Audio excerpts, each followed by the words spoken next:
For this video, we're going to be demonstrating how to load twine in 469 round baler and how to thread the twine all the way through the arms, as well as load all 4 bundles and tie those together in the twine compartment. So first off, we'll start off with number 4. We'll get the loose end of the twine and we're going to bring it around and tie it to the outside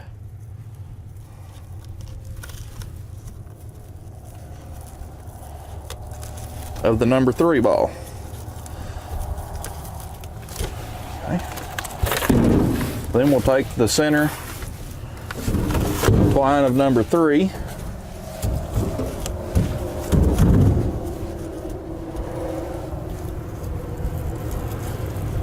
and run to the outside of number 2.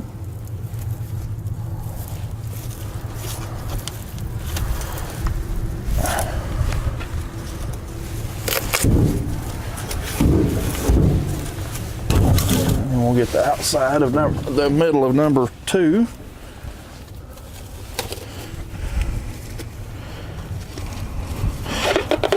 And run up to the outside twine of number 1.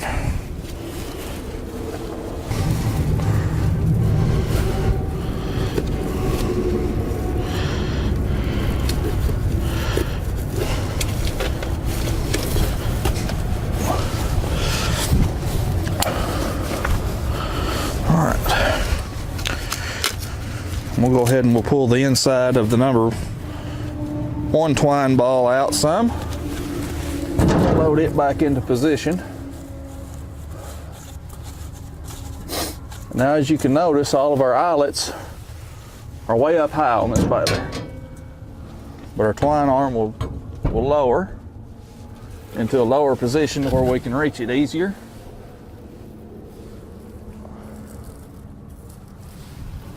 And we start feeding our twine through.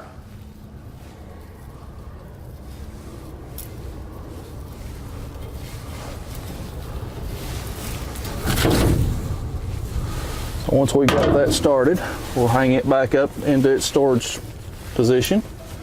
And we'll keep feeding our twine down our arm.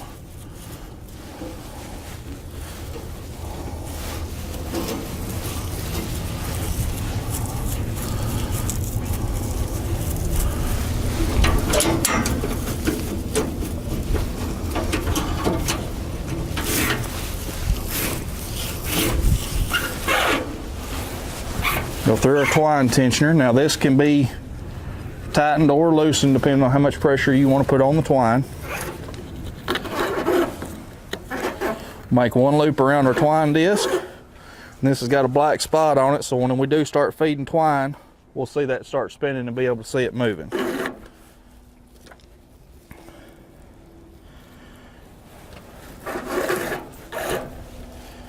Okay, so we'll go through this eye.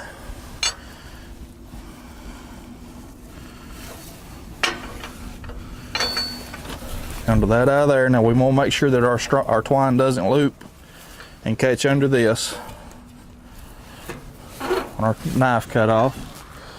All right, now we're ready to go to the other side of the machine.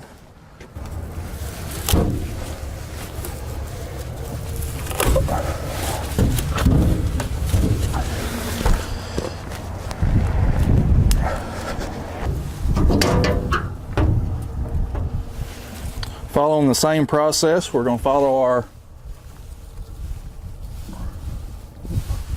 twine, move our twine rail to its lowered position where we can reach it easier.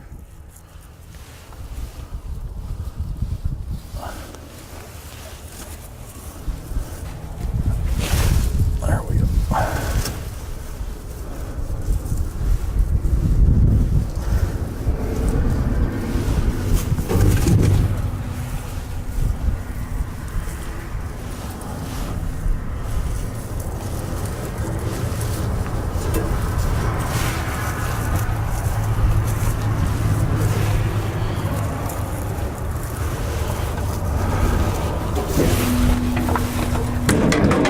hang that back into our storage position, and now we'll go through our twine tensioner here.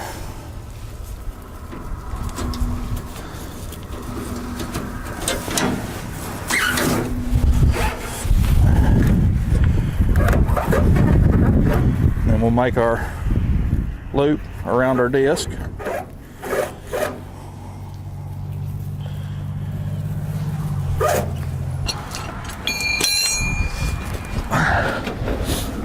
Now for this part is where we'll feed both twine arms, the twine through the twine arms. So for coming from the left side of the baler, we've got one more eyelet under the center. And then we come around through the eyelet right here.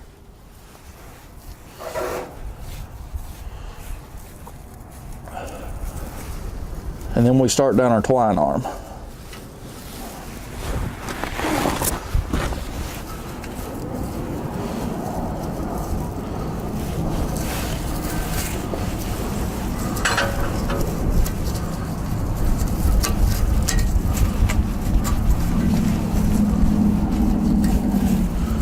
Got one more little spring-loaded tensioner there.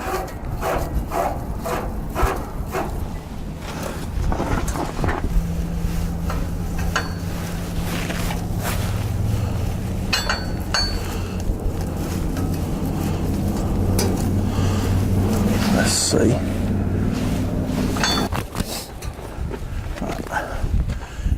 At this point here, this will be where you will probably want either a piece of wire with you or a clothes hanger, just to stick through the end of this tube with a small loop in the end.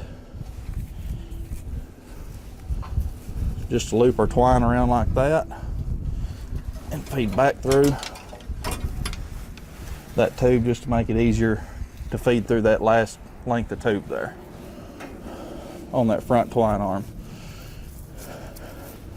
Then we tie that string off there.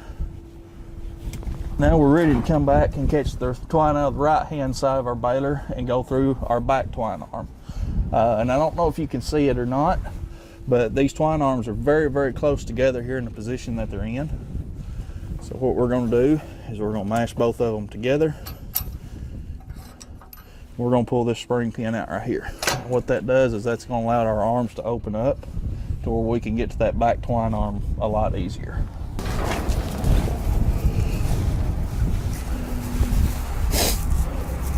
As you're feeding the twine through from the right side through this eyelet here, you want to make sure that our rod here that shows us our position of our twine arms, that we don't go on the wrong side of it, that we are going behind it and over it to get to this back twine arm.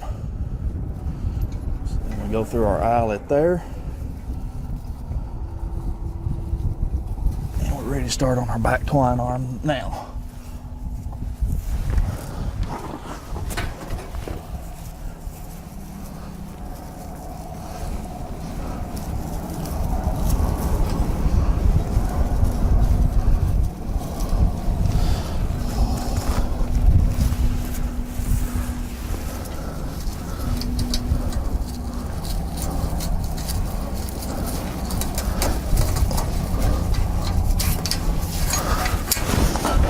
Got it through our last little twine tensioner, so now we'll run our piece of wire down our pipe.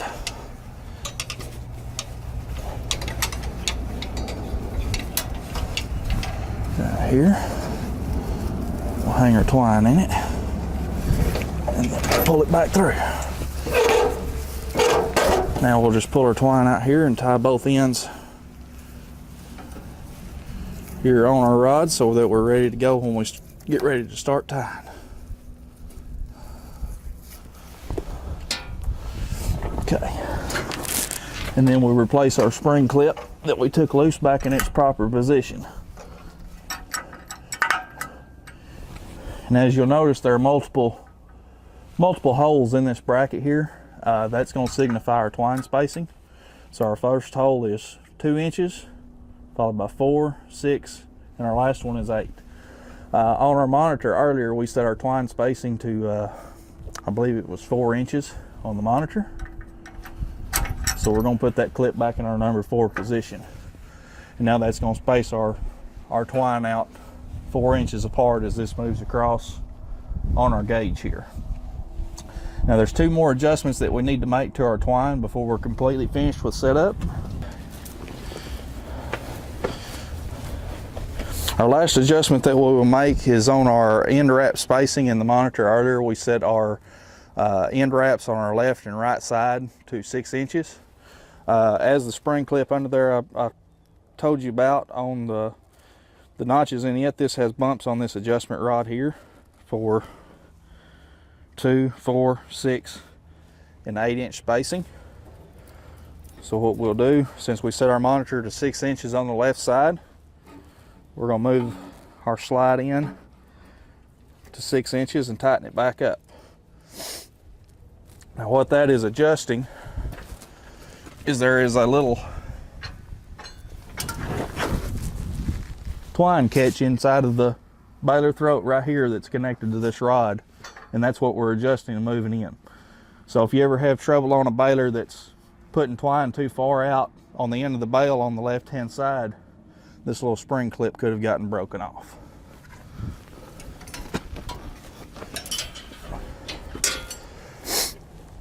All right. The last adjustment we'll make to our baler before we're ready to go to the field is our height of our pickup teeth. Now we want these tires running on the ground when we're in the field to keep that header height at a constant height, or if we hit a little terrace or something, it'll make our header pick up so we're not dragging the teeth in the ground. So what we want to do is we want those teeth positioned 1 inch off of a flat surface. So that can be either done, and that may vary also depending on your field conditions, but the general recommendation for a flat smooth field is 1 inch. So we're going to use our header pickup, and we're going to let this header down, looking at our teeth there until we're 1 inch off the ground, or depending on where we want them set for our field conditions.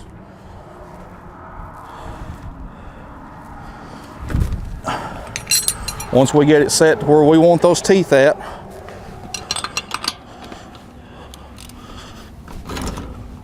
we're going to loosen our bolt on our pickup tire until it slides down and touches the ground, and then we're going to tighten it up.